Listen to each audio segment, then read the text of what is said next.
পরম করুণাময় আল্লাহ নামে শুরু করছি। জাতীয় বিপ্লব ও সংহতি দিবস উপলক্ষে যুব দলের কর্তৃক আয়োজিত আজকের সবার সম্মানিত সভাপতি নারায়ণগঞ্জ মহানগর ছাত্র দলের প্রতিষ্ঠাকালীন সভাপতি আমার বন্ধু মাজার ইসলাম জোসেফ, মঞ্চে উপস্থিত আছে প্রধান অতিথি হিসেবে আমাদের মাঝে উপস্থিত আছে জনতার মেয়র নারায়ণগঞ্জ মহানগর বিএনপির আহ্বায়ক অ্যাডভোকেট শাকাত হোসেন খান। প্রধান বক্তা হিসেবে আমাদের মাঝে উপস্থিত আছে বারবার কার্যনির্যাতিত নেতা, রাজপথে লড়াকু সৈনিক, আমার রাজনৈতিক গুরু মহানগর বিএনপির যুগ্ম সদস্য সচিব আবু আল ইউসুফ খান টিপু ভাই। মঞ্চে উপস্থিত আছেন বিশেষ অতিথি হিসেবে উপস্থিত আছে মহানগর বিএনপির যুগ্ম আহ্বায়ক আনু ভাই।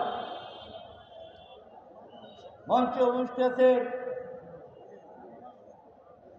মহানগর বিএনপির যুগ্ম আহ্বায়ক আমার বন্ধু ফতে মোহাম্মদ রাজা রিপন। আরও উপস্থিত আছেন জুয়েল এবং আরও নেতৃবৃন্দ। আসসালামু আলাইকুম। সংগ্রামী সাথী ও বন্ধুরা, যখন এই দেশ 1971 সালে হানাদার বাহিনীর মাধ্যমে 7ই মার্চ কালোর বেতারকাণ্ড থেকে শহীদ রাষ্ট্রপতি জিয়াউর রহমান স্বাধীনতা ঘোষণা দিয়েছিলেন, উনি রণাঙ্গনে যুদ্ধ করে এই দেশকে একটি বাংলাদেশ, স্বাধীন বাংলাদেশ হিসেবে উপহার দিয়েছিলেন। 1900 এবং নেতৃত্ব শূন্য হওয়ার পর 1975 সালে 7ই নভেম্বর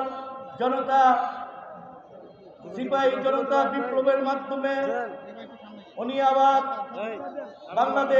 বাংলাদেশকে দায়িত্ব কাঁধে তুলে নিয়েছিলেন। সংগ্রামী সাথী ও বন্ধুরা, তদুপরি দেশনেত্রী বেগম খালেদা জিয়া স্বৈরাচার বিরোধী আন্দোলন করে এই দেশটিকে আবার গণতন্ত্র ফিরিয়ে দিয়েছিলেন 90-এর আন্দোলনের মাধ্যমে। উনি সবলভাবে আমাদের বিএনপি এবং বাংলাদেশের মানুষকে হাসি ফোটানোর জন্য পরপর 3বার প্রধানমন্ত্রী দায়িত্ব পালন করেছে। তদুপরি 2007 সালে সেনাবাহিনী নির্বাচনের মাধ্যমে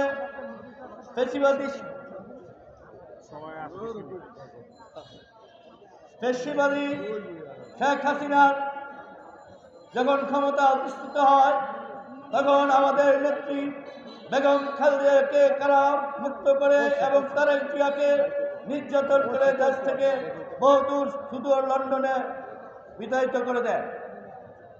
কিন্তু আমাদের নেতা শহীদ রাষ্ট্রপতি জিয়াউর রহমান সুদূর লন্ডন থেকেও আমাদের কথা এবং দেশের মানুষের কথা ভুলে যাননি। উনি 70টি বছর আমাদেরকে নেতৃত্বের মাধ্যমে নেতৃত্ব শূন্যতা না হয় সেজন্য আমাদের নেতা নির্বাচিত করে আমাদেরকে দিয়েছেন।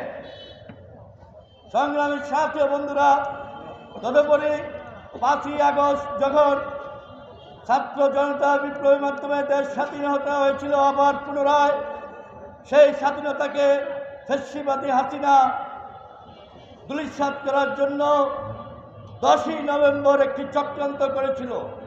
সেই চক্রান্তকে আমাদের বিএনপি নেতা কর্মীরা ধ্বংস করে দিয়েছে। তদুপরি আমাদের নেতা তারেক রহমান বাংলাদেশে ফিরে আসার আগ পর্যন্ত আমরা মহানগর বিএনপি অভিভাবক অ্যাডভোকেট শাকাত হোসেন খান এবং সদস্য সচিব আবু আল ইউসুফ খানের নেতৃত্বে একত্রিতভাবে কাজ করে যাব, এই আশা ব্যক্ত করে আমার বক্তব্য শেষ করছি। বাংলাদেশ জিন্দাবাদ, বাংলাদেশ জাতীয় দল জিন্দাবাদ।